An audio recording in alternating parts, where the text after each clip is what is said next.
মূল বিষয় হলো আপনার যে কাঠের যে কোয়ালিটি, এই কোয়ালিটিতে আবার সেগুন কাঠের চিটা অরিজিনাল চিটা সেগুন কাঠের হইলে এবং কি শাড়ি কাঠের হইলে এরকম গেটআপ আসবে, আর নয়তো এরকম গেটআপ আসবে। এটা 3D ডিজাইন করা এবং মেন গেটের জন্য খুব মানানসই একটা দরজা, মানে বাড়ির সৌন্দর্য, আপনার গেটের সৌন্দর্য, বাড়ির সৌন্দর্যই অনেকটা মানে গেটআপ ভালো হবে। হ্যাঁ, দাম কত পড়েছে এইটার? এটার দাম পড়েছিল আপনার টোটাল বানিশ সহকারে 22,500 টাকা।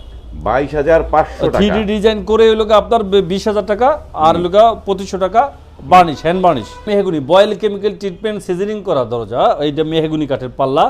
এইটা ফিনিশিং এর পর এগুলো সব আমাদের 1.5 ইঞ্চি মোটা, হ্যাঁ, এবং কি ফিঙ্গার জয়েন্ট, আর এটা সলিড কাঠ বলা হয়, এবং কি শাড়ি কাঠের পাল্লা। আর এগুলো আপনার 3 ফিট বাই 7 ফিট চৌকাঠের পাল্লা। আপনার এইটা আপনার বার্নিশ ছাড়া 6,500 টাকা করে, আর বার্নিশ করলে 2500 টাকা, হ্যান্ড বার্নিশের জন্য আলাদা প্লাস হয়। আবার এটা 3 ফুটের হওয়ার কারণে, আর যদি 2.5 ফিটের হয় তাহলে আবার 500 কম, আবার 3.5 ফুটে হলে আবার 7,000 টাকা হয়। 2 হাতের আঙুল যেরকম ঢুকে যায় এরকম হয়। আবার এটার ভিতরে আপনার ফেভিকলের, ইন্ডিয়ান ফেভিকলের আঠা দেওয়া হয়, যার জন্য আপনার ভালো থাকে পাল্লা, হ্যাঁ, এবং কি সিজনিং করা কাঠ, এবং কি আপনার অরিজিনাল চিটাং সেগুন হলে এরকম। এই ডিজাইন তো আমার হিউজ পরিমাণে চলে। আর একটা বিশেষ বৈশিষ্ট্য, এই ডায়মন্ডগুলো আবার সবগুলাতেই আছে। এটা হলো আপনার 22,500 টাকা। 22,500। এটাও 3D ডিজাইন তো, হ্যাঁ, 3.5 ফুট বাই 7 ফিট চৌকাঠের পাল্লা।